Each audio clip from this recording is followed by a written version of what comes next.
The Helios Mining Corporation's vessel, Lucky Strike, was anything but lucky when it stumbled across the remains of a merchant convoy in the Arcturus sector.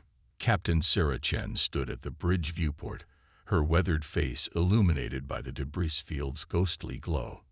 Twisted hull fragments and frozen cargo containers painted a grim picture of the attack that had occurred here. "Ma'am, we're picking up unusual energy signatures," Lieutenant Rodriguez reported from his sensor station. "Whatever hit this convoy is still out here." Sarah nodded, unconsciously running her thumb across the collar of her environment suit. Like all deep space miners, the Lucky Strike's crew lived in their suits, a habit that had saved countless lives when equipment failed in the unforgiving void. "Sound general quarters, but keep our mining lasers powered up. No sense advertising, we got military-grade weapons." The crew responded with practiced efficiency, though not military precision. They were miners, after all, proud members of humanity's most stubborn profession. Within minutes, the Lucky Strike's hull was battened down, and its crew stationed at their emergency posts. They didn't have to wait long. 3 vessels emerged from behind a massive debris cluster. Their sleek, crystalline hulls marked them as Nexari ships, notorious pirates from the Galactic Corps who prided themselves on their technological superiority. Their entire society was built around the concept of perfect, logical efficiency. "This should be entertaining," the Nexari commander, Vel 9, observed from his command throne. "Another primitive vessel for our collection. Initiate standard capture protocol." The Nexari ships moved to surround the Lucky Strike, their formation a mathematically perfect triangle designed to optimize their weapons coverage while minimizing their own vulnerability. It was a tactic that had worked flawlessly against countless merchant vessels. What happened next would be studied in military academies across the galaxy for decades to come. Instead of trying to flee or surrender, the Lucky Strike suddenly fired its maneuvering thrusters in what appeared to be a random pattern. The ship spun and tumbled through space like a wounded animal, its mining lasers, designed to cut through asteroid rock, firing wild, seemingly uncoordinated shots. "What are they doing?" Vel 9 demanded. "This violates all known combat protocols." The Lucky Strike's erratic movement had another purpose. It was kicking up debris from the destroyed convoy, creating a cloud of shrapnel that played havoc with the Nexari ship's sensitive sensor arrays. Their perfect formation began to waver. "They're using industrial equipment as weapons," Sarah announced to her crew. "Let's show them some other human innovations. Deploy the gravity tethers." The Lucky Strike's mining grapples, normally used to secure the ship to asteroids during excavation, shot out in multiple directions. But instead of trying to snag the Nexari ships directly, they latched onto nearby debris. Suddenly, the human vessel was the center of a makeshift wrecking ball orbit, swinging massive chunks of destroyed ships in an expanding spiral. "Impossible." Vel 9 sputtered as his perfect formation dissolved into chaos. "Their tactics defy all logical combat algorithms." "That's because we're not using algorithms," Sarah replied over an open channel, her voice carrying a hint of grim satisfaction. "We're using experience. Specifically, my great-grandfather's bar-fighting techniques, adapted for zero gravity." The Lucky Strike's crew had drilled for this, though their original purpose had been dealing with asteroid field emergencies rather than combat. Every wild spin and seemingly random thrust was actually carefully calculated to maximize confusion while minimizing their own exposure to enemy fire. "They have no shields," one of Vel 9's officers reported in disbelief. "They're using the debris itself as armor." "Better than that," Sarah corrected. "We're using your expectations against you. Rodriguez, show them why we kept those mining lasers hot."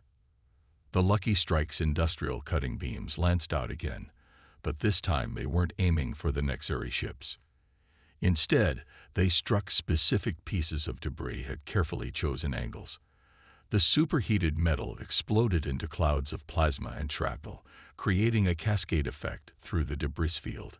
Vel 9 watched in horror as his perfect battlefield dissolved into absolute chaos.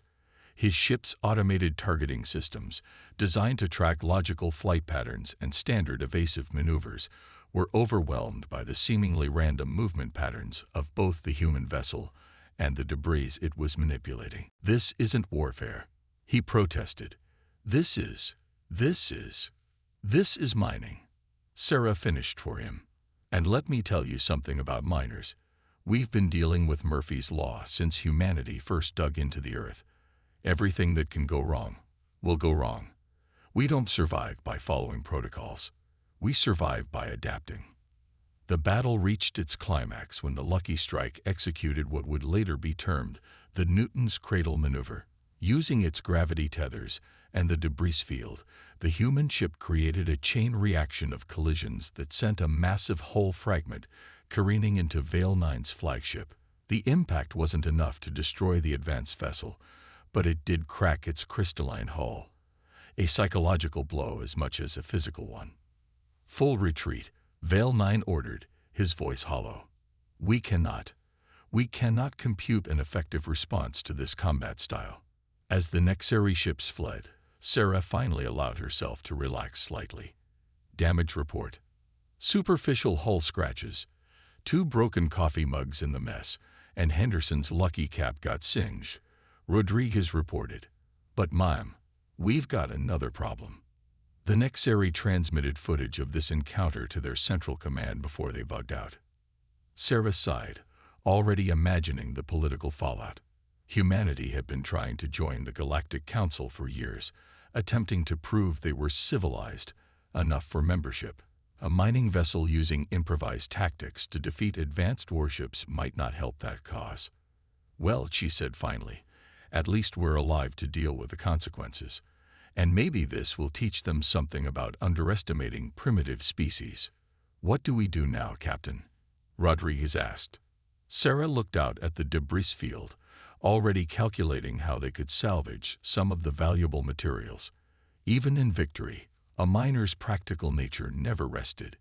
Now we do what humanity's always done. We clean up the mess, learn from the experience, and keep pushing forward. And maybe we file our report with corporate using small words so they don't have a collective heart attack. As the Lucky Strike's crew began the painstaking work of salvage, none of them realized they had just sparked a galaxy-wide debate about the very nature of civilization, progress, and warfare. Their practical solution to an immediate problem would force the galaxy's most advanced species to question their fundamental assumptions about evolution, technology, and the path to true advancement. The age of protocol warfare was over. The era of human improvisation had begun. The grand chamber of the Galactic Security Council hummed with nervous energy as representatives from 100 species gathered for an emergency session.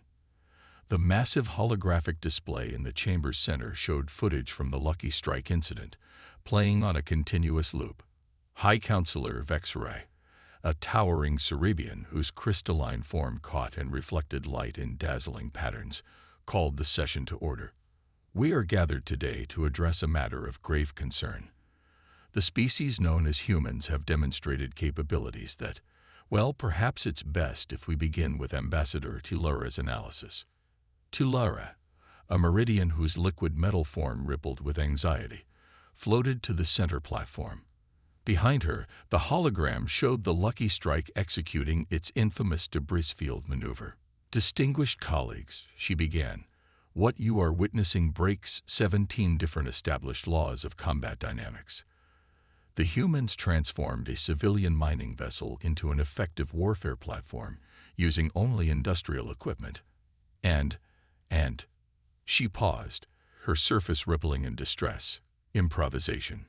Murmurs swept through the chamber. The word itself seemed to cause physical discomfort among many representatives.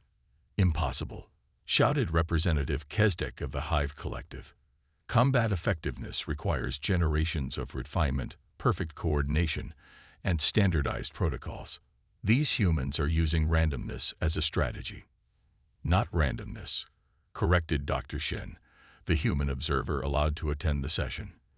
The elderly xenobiologist stood calmly at his podium, his weathered face bearing the patient expression of a teacher. Adaptation. There's a crucial difference. The chamber's attention focused on him, and a hologram shifted to show the Lucky Strike's gravity tether deployment. What you call random, we call creative problem solving, Shen continued. Every human child learns this through play. We take objects designed for one purpose and imagine new uses for them. A stick becomes a sword, a box becomes a fortress, and yes, a mining laser becomes a defensive weapon.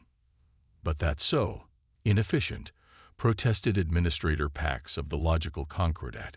Their cybernetic implants flickered rapidly, processing the concept. Why not simply design dedicated tools for each purpose? Because life itself is inefficient, Shen replied. Earth, our homeworld, taught us this lesson countless times. When a volcano erupts or a hurricane strikes, there's no time to wait for the perfect tool. You use what you have, or you don't survive. The hologram now showed the aftermath of the battle, with the Lucky Strike's crew immediately beginning salvage operations. Look at their response to victory, Tilera observed. No celebration, no ceremony. They simply begin, working again. Of course, Shen nodded. They're miners. The battle was an interruption of their actual purpose, not their goal. This adaptability isn't just about combat. It's about survival, about getting the job done despite obstacles. High Counselor Vex Ree's crystalline form vibrated in what might have been concern. But this poses a serious question about humanity's readiness for galactic society. Your species seems to treat every established protocol as merely a suggestion. With respect, High Counselor, Shen replied, protocols exist to solve problems. When they fail to serve that purpose, we modify them. Consider the Lucky Strike's actions. They didn't break your combat protocols out of defiance, but out of necessity. The chamber erupted in discussion again, but a new voice cut through the chaos. Ambassador Zixra of the Ancient Collective, a species so old they rarely participated in council debates, had activated their communication crystal. I have observed something remarkable in this incident. The ancient being's thoughts resonated through the chamber. The humans did not simply break protocol. They created a new one. Even in their improvisation, they showed coordination, preparation, and most importantly, restraint. The hologram focused on the battle's final moments, showing how the Lucky Strike had disabled rather than destroyed the Nexari vessels. They could have used their mining equipment for far more devastating effects. Zixra continued. Instead, they chose to end the conflict with minimal loss of life. This suggests not a lack of civilization, but perhaps a more advanced form of it than we recognize. The chamber fell silent, considering this perspective. Dr. Shen suppressed a smile, recognizing the shift in the debate's tone. Perhaps, High Counselor Vex Ree said slowly, we should reconsider our definition of advancement. The Nexari pirates used our most sophisticated combat protocols, yet were defeated by what we considered primitive technology. Technology is just a tool, Shen offered. Humanity's strength isn't in our devices, but in how we use them. We don't seek to perfect a single approach. We strive to expand our options, to find new solutions to old problems. And therein lies our concern, Tilera interjected. Your species' tendency to experiment could destabilize established galactic order. Or, Ambassador Zixra countered, it could be exactly what our civilization needs.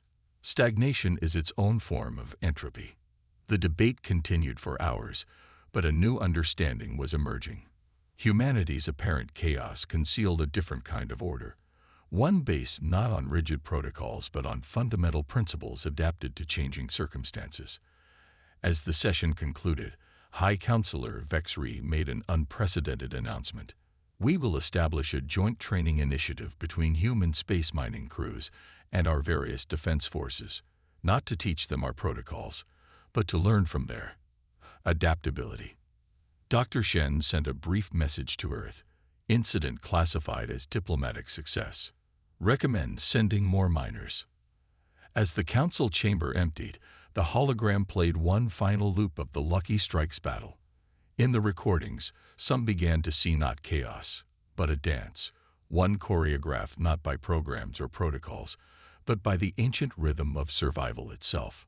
The galaxy was about to learn that sometimes the most efficient path forward isn't a straight line, but a creative zigzag through the stars. The Centauri training grounds buzzed with an unusual mix of activity. Sleek alien vessels hung in perfect formation alongside retrofitted human mining ships and cargo haulers. At the command center, Admiral Kira Patel watched the organized chaos unfold with barely concealed amusement. "They're still trying to categorize our ships," she remarked to Captain Chen, who had been promoted after the Lucky Strike incident. "Their computers keep crashing when they try to classify a cargo hauler with point defense mining lasers as both a civilian and military vessel. Wait until they see what the waste management crews did with their recycling systems," Sarah replied, grinning. "Turns out garbage compactors make excellent emergency shield generators." The Joint Training Initiative had drawn participants from across the galaxy. The Logical Concordat sent their finest strategic AIs. The Meridians brought their most advanced battleships. Even the Hive Collective dispatched a delegation, though they insisted on maintaining a safe distance from the human chaos field. Today's exercise was supposed to be simple, a coordinated defense against simulated pirates. The alien commanders had spent weeks preparing detailed response protocols. The humans had spent that same time tinkering with their equipment and trading modification tips. "Beginning simulation," announced the Meridian flagship. "All units assume standard defense formation Delta 7. The alien ships moved with perfect precision, creating a textbook defensive screen. The human vessels did not. "What are they doing?" demanded the Meridian commander as the human ships scattered in seemingly random directions. "That's not the formation we practiced." "No," Admiral Patel agreed. "It's better. Watch and learn." The simulated pirate ships appeared right where the tactical computers predicted, and found themselves facing nothing. The perfect defensive screen had disappeared, replaced by what appeared to be a disorganized mess of civilian vessels going about their business. Then the trap sprung. A waste management vessel suddenly vented its holds, creating a debris field that the pirates' sensors couldn't penetrate. Mining ships activated their gravity tethers, but instead of using them separately, they had linked them together to create a massive gravity web. Cargo haulers opened their bay doors, revealing not cargo but makeshift fighter launches. "Impossible," the Logical Concordat's AI sputtered. "They violated 47 separate safety protocols." "Safety protocols are guidelines, not laws of physics," Sarah responded, watching as her former mining crew demonstrated their new techniques. "Sometimes you have to bend the rules to avoid breaking completely." The simulation ended in record time. The pirate ships, programmed to respond to standard tactics, had no defense against modified garbage compactors being used as railguns or cargo tractors converting into makeshift EMP generators. In the debriefing chamber, the alien commanders struggled to process what they'd witnessed. "But how do you standardize these techniques?" asked the Meridian commander. "How do you train for endless variations?" "That's the point," Admiral Patel explained. "We don't standardize. We teach principles, not procedures. Every ship, every crew finds their own way to apply those principles." "It's like cooking," Sarah added, earning confused looks from the aliens. "You learn the basic rules, how heat works, how flavors combine. But then you experiment. Sometimes you discover that chocolate and chili peppers work surprisingly well together." "You're comparing combat tactics to food preparation." The Hive Collective representative seemed scandalized. "Why not? Both require understanding your tools, adapting to available resources, and sometimes taking calculated risks. The best chefs, like the best warriors, know when to follow recipes and when to improvise." The training sessions continued, but something unexpected began to happen. The alien crews, exposed to human creativity, started showing signs of change. A Meridian battleship commander discovered that their liquid metal hull could be reshaped into unconventional configurations. A logical Concordat AI began running illogical scenarios, finding efficiency in apparent chaos. Their learning, Admiral Patel noted one evening, watching a joint human-alien crew figure out how to turn a malfunctioning food synthesizer into an emergency power source. Not just our techniques, but our way of thinking. More than that, Sarah replied. They're remembering something their species forgot. Before they had perfect protocols and standardized responses, they had to innovate to survive, just like us. The breakthrough came during an actual emergency, not a simulation. A solar flare threatened to overwhelm the training ground shields. The alien vessels began their standard emergency procedures, but their shields alone wouldn't be enough. Without orders or protocols, human and alien ships moved in concert. Mining vessels projected their gravity fields to bend the radiation. Meridian ships used their liquid metal hulls to create reflective surfaces. Even the Hive collective ships joined in, their perfect formation deliberately disrupted to create interference patterns in the radiation field. When it was over, the alien commanders were silent for a long moment. The Meridian commander said finally, we didn't follow any protocol. No, Admiral Patel agreed. You followed something better. Instinct, innovation, the will to survive. Perhaps, the logical Concordat Amuse, there is a calculable advantage to incalculable variables. As the training initiative continued, reports began flowing back to the Galactic Council. They spoke not just of humans learning alien technology, but of aliens rediscovering their own capacity for adaptation. It wasn't chaos replacing order, but a new kind of order emerging, one that could bend without breaking, adapt without losing its essence. The galaxy was learning that true strength lies not in perfection, but in flexibility. And somewhere in the vast expanse of space, a mining ship turned warship had started the change. Think they're ready? Sarah asked, watching the combined fleet run increasingly complex exercises. For battle. Admiral Patel considered. Maybe. For change. Definitely. And that might be more important in the long run. Little did they know how soon both kinds of readiness would be tested. The warning came from the galaxy's edge, a quantum burst transmission from an automated outpost. By the time it reached the joint training fleet, 3 solar systems had already gone dark. The swarm had arrived. Admiral Patel stood before a holographic display showing the enemy's advance. The swarm ships moved with perfect synchronization, their biological mechanical hybrid vessels flowing like a river of darkness through space. Unlike the organized chaos of human formations or the geometric precision of traditional alien fleets, the swarm moved as a single organism. They're not just coordinated, Sarah observed, her mining background letting her spot patterns others might miss. They're evolving their tactics in real time. Each engagement makes them stronger. The latest footage showed why. When conventional alien forces engaged the swarm, their perfect formations were analyzed, countered, and absorbed into the swarm's collective knowledge. The enemy learned from every defeat and victory, incorporating new strategies into their hive mind instantly.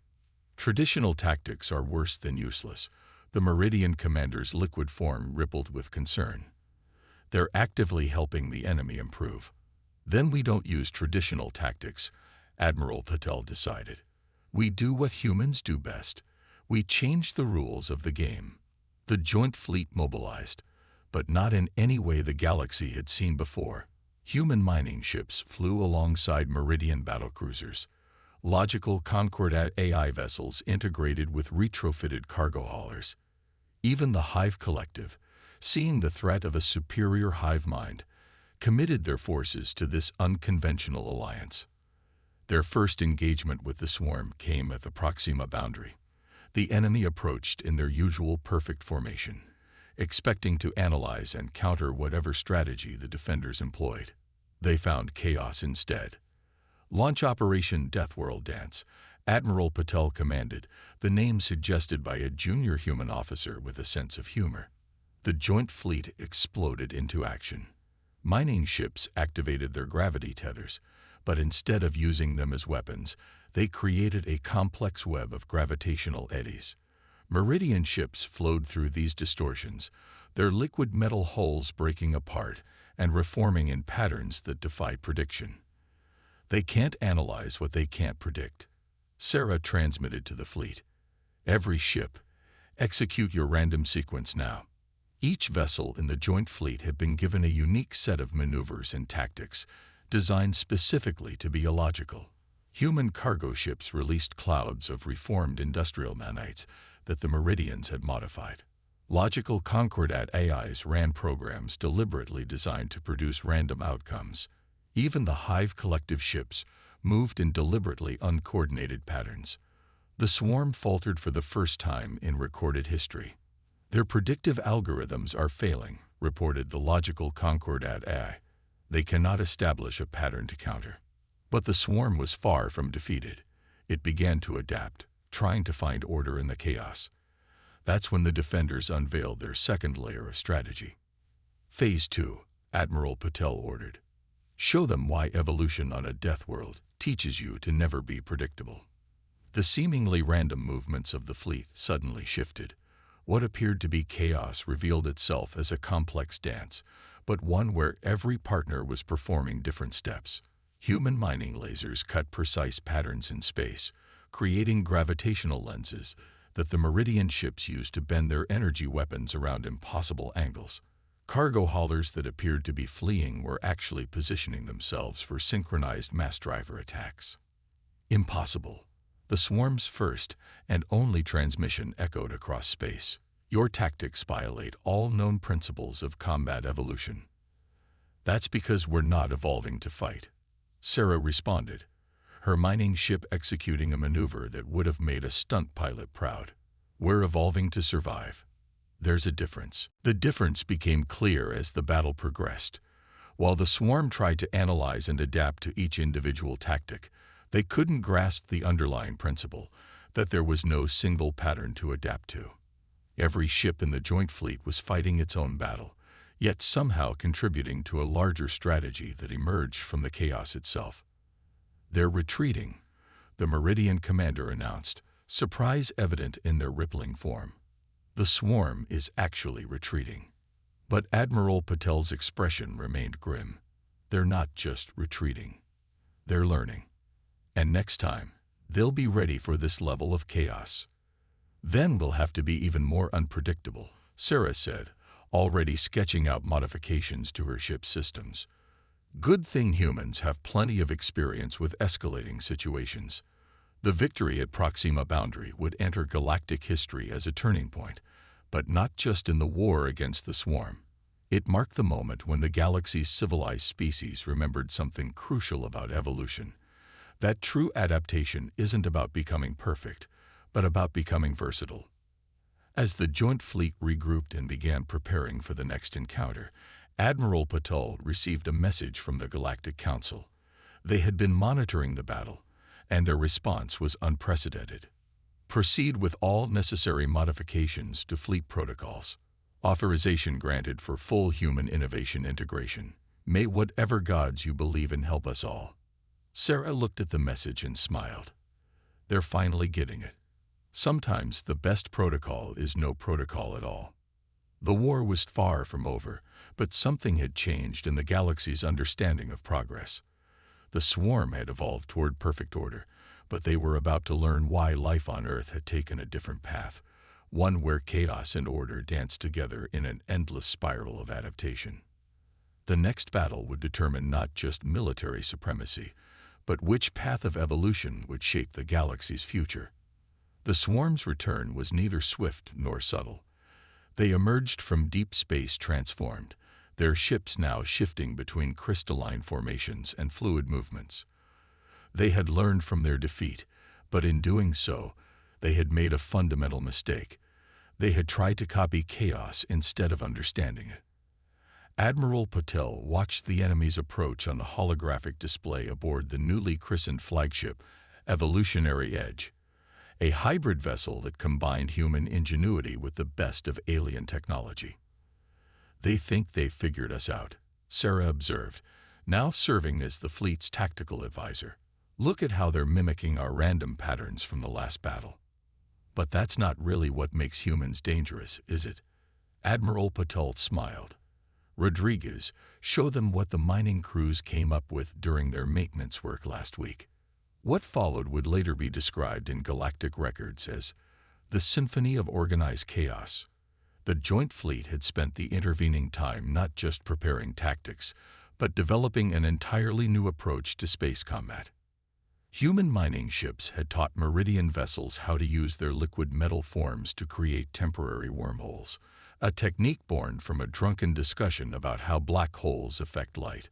Logical concordat had been introduced to human game theory, leading to battle computers that didn't just calculate odds but actively created new possibilities. As the swarm engaged, expecting to counter the previous battle's chaos, they instead encountered something entirely new. "Launch Operation Evolution," Admiral Patel commanded. The Joint Fleet split into what appeared to be random groups, but there was nothing random about their movements. Each cluster operated on different tactical principles that shifted and changed in response to the swarm's actions. When the enemy adapted to one approach, that group would seamlessly transition to another, while a different cluster introduced a new pattern. "They're trying to predict our adaptations," Sarah noted, watching the swarm's formations twist into increasingly complex shapes. "But they're missing the point. We're not adapting to them. We're adapting to ourselves." The true genius of the human approach finally became clear. Each ship and crew had been encouraged to develop their own unique solutions to combat problems. During battle, these solutions weren't just implemented. They were shared, combined, and transformed in real time. A Meridian battleship would observe a human mining vessel's unusual use of gravity tethers and instantly incorporate the principle into their liquid metal tactics. A logical concordat would analyze a Hive collective ship's formation break and transform it into an entirely new battle algorithm. This isn't chaos. The swarm's transmission carried a note of revelation and perhaps fear. This is evolution itself. "Now you're getting it," Admiral Patel responded. "Humanity didn't survive Earth by becoming perfect. We survived by never stopping our evolution. Every failure, every success, every wild idea at 3 a.m. It's all part of the process." The battle reached its climax when the swarm, in desperation, attempted to directly copy the Joint Fleet's tactics. But their copied maneuvers were mere shadows, perfect replications of moves that had already evolved past their original forms. "They still don't understand," Sarah transmitted to the fleet. "You can't copy evolution. You have to live it." The Joint Fleet's response was devastating.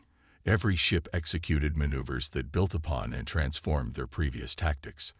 Mining lasers synchronized with Meridian energy weapons in ways that created recursive reaction patterns.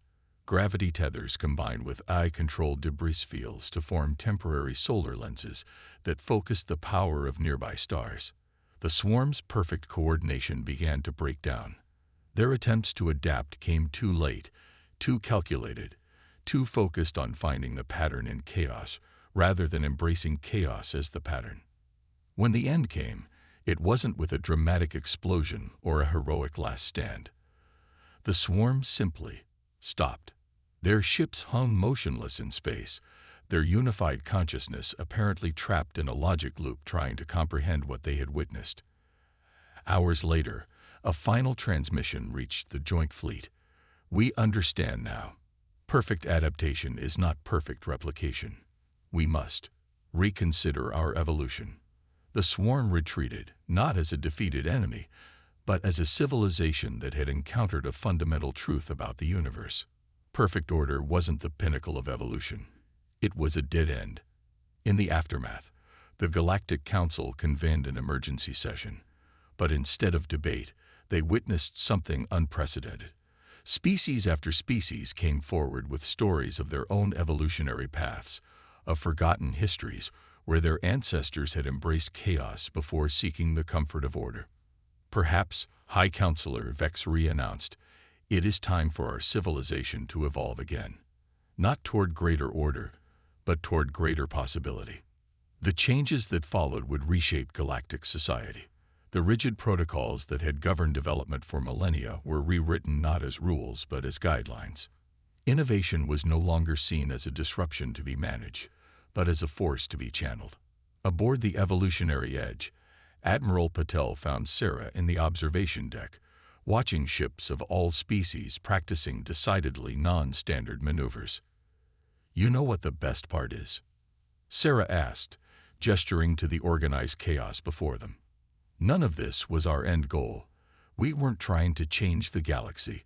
We were just trying to survive another day, solve another problem, find another way forward. Just like life on Earth taught us."